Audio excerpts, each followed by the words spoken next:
Good afternoon, London. I'm really happy to be here. Mo's a friend and an advisor of our company, and we like to talk about traditional financial services, to be completely frank.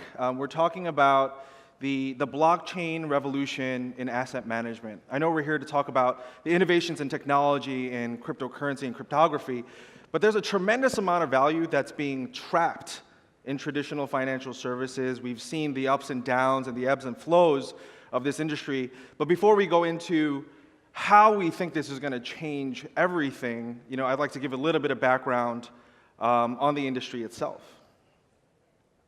So I think everybody kind of remembers this occurrence, right? It was around right about now where Lehman collapsed. So for me, it was actually very early on in my career, probably a month in. I was across the street, and then everybody was walking around in boxes, right, with boxes during lunch. And we were like, what actually happened? Then you open up Bloomberg and you realize one of the largest banks in the world has failed. They've taken these massive positions that they didn't understand the beginnings or the endings of how this actually worked, and they actually had formulas that were incorrect in how they were understanding the value at risk for the institution itself. 45% of global wealth was lost in that instant over the next 3 to 4 months.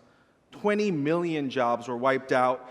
The after effects were felt through the Eurozone crisis as it rippled kind of through the world.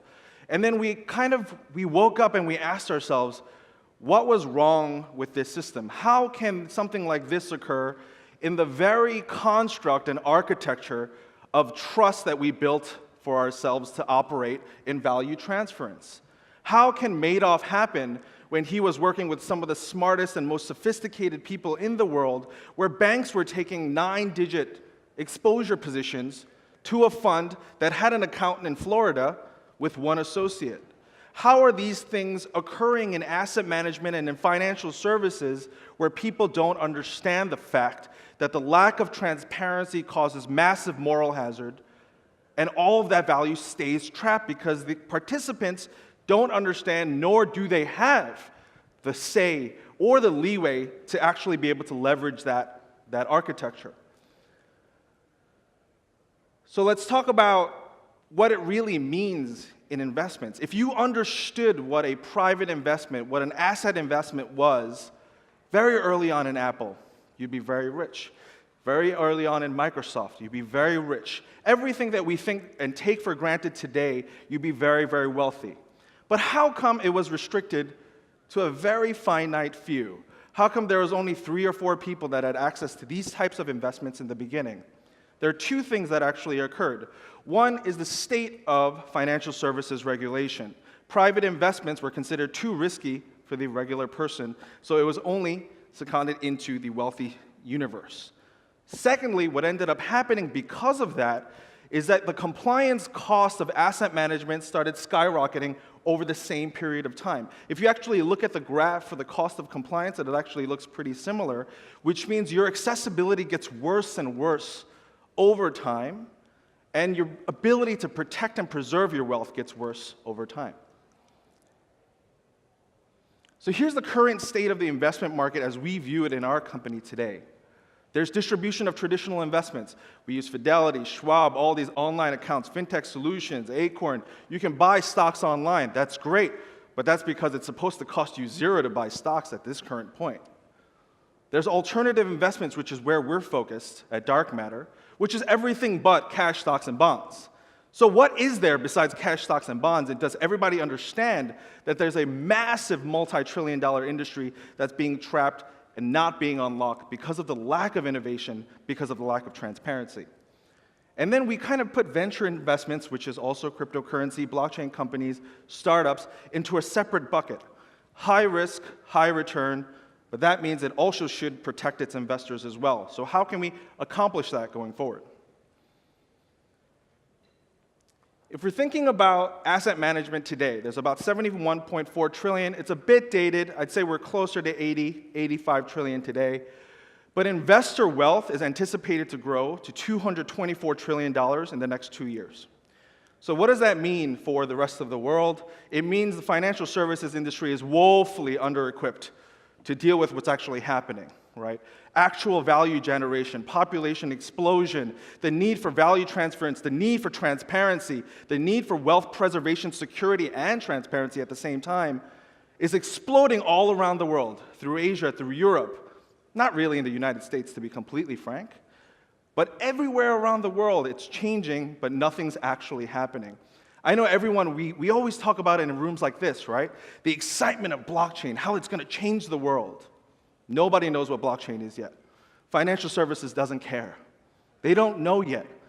We still talk to people and they ask us, oh, that scam thing that I read about on the internet, you know, oh, can you send me one of those? Like, maybe I'll look into it. Maybe I'll see what it is. There's a huge disconnect between what the work that we're doing in innovation here and what's actually happening in the real industry, and we need to bring that to bear. But that means we have to understand the state of the current industry right now. The lack of transparency, I can't say that enough. I just need to beat it home, right? You don't really understand what's actually happening. Yeah, it's a public stock, it's on exchanges, it's S1, SEC said it's okay. You've never actually read one before. You've never even actually seen the financial positions before. You just bought it because somebody told you to buy it. And there's a complexity in global regulations that's increasing over time. Europe has that problem too. Yes, protect investors, but now you're increasing the cost for people to access these investment opportunities. So that means it gets harder and harder to do what we need to do. And there's conflicted intermediaries. There's a lot of intermediaries in our industry today. There's a lot of intermediaries in financial services. What incentive do I have to sell you the best possible product that's good for you? What incentive do I have to act in a purely rational manner to ensure that your wealth is protected? Absolutely none. Because we've regulated people, not an industry. And what ends up happening because of that? All of the compliance gets more and more expensive. All of the compliance. The rough estimate right now is that Wall Street is paying 60% of its revenues into compliance costs. JP Morgan in 2016 had a $9 billion legal budget just for regulatory filings because they knew they were going to get hell rained on them that year. So they budgeted $9 billion. That's pre-tax money. That's revenue money they were budgeting to protect themselves as an institution, as a whole industry. It's amazing stuff. Where is that $9 billion going for their clients? Yeah, it's for the institution itself. So what are we doing at our company right now to try to change this? We've been around for about 4 years. We're the world's award-winning platform that's connecting investors and asset managers all around the world. Quite frankly, there are certain things we can't do with current technology solutions. It's just not scalable. It doesn't work. I can't give a person access to $5 investment into a Blackstone fund right now. It's impossible. You can't do it with current technology. But there are things that we can do with blockchain technology, with an ecosystem, without a centralized marketplace that we can't do today. So here are the solutions that we've provided so far as a fintech platform. We automate all of the KYC, AML, workflow, compliance, global distribution. We're in over 62 countries. Investors from 62 countries are working with us. But we need to manually upgrade our software that it works in certain jurisdictions, in certain languages, in certain filing requirements. We have to do that, but that doesn't scale. Compliance costs for us increase as well. But what if we could change that, where the folks that were actually distributing their products, where the folks that were actually investing are able to take part in that ecosystem itself? Provide the compliance solution, provide the security, provide the transparency, but also protect privacy of information at the same time. We're working with about 150 global fund opportunities. With a blockchain solution, we think we can get to 1,000 in less than 6 months. Why is that? We'll talk about why that is. We're running out of time.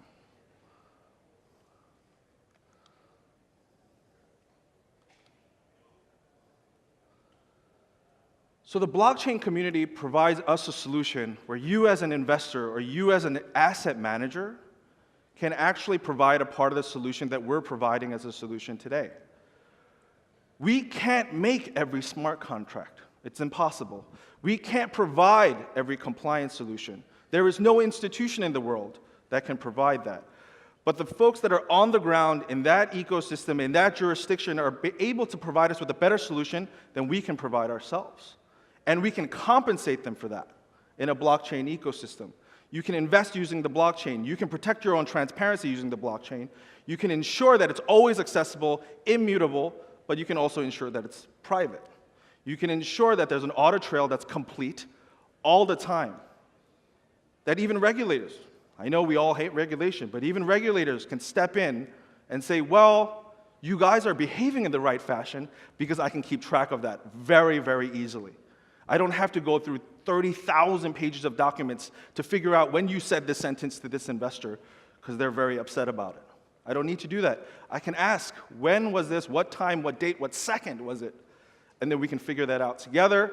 We can decrease compliance costs and at the same time increase savings for all of the investors in the world. Fraud and error. I talked about Madoff. Madoff is physically impossible. Ponzi schemes are physically impossible. Although we've seen some issues in the blockchain ecosystem, it's physically impossible through a blockchain solution that's required for reporting. How can you say something that is not? How can you represent positions that don't exist? It doesn't work in the future, and that's a huge problem that financial services faces today. And one of the things that we're most excited about is democratizing access. It's access to investment opportunities all around the world in a safe and responsible way. I'll be the first one to admit that not all investments are right for every kind of investor. That's the whole point. The whole point is that we have to understand which products are connected to which investors and that we have no conflict in the guys that are selling it, the guys that are compensated for it. We always need experts, but we don't need any more salespeople in financial services. And we need to democratize access all around the world so that it's as easy for somebody in London to invest into an opportunity as it is from New York or as it is from Japan or wherever you want to invest. So this is our story, and we hope that you'll join our journey. Visit our platform, darcmatter.com, see what we're working on right now, and see how you can help us contribute and grow into the ecosystem that we want to become in the future, more than we are today. This is our team. We come from a very diverse background: technology, marketing, operations, financial services. You need to be in it to know it, so we've done it before. Give us a call, give us a ring, give us an email if you want to join the vision and the mission, or if you have any questions. Thank you very much. All right, Sang Lee from Darcmatter.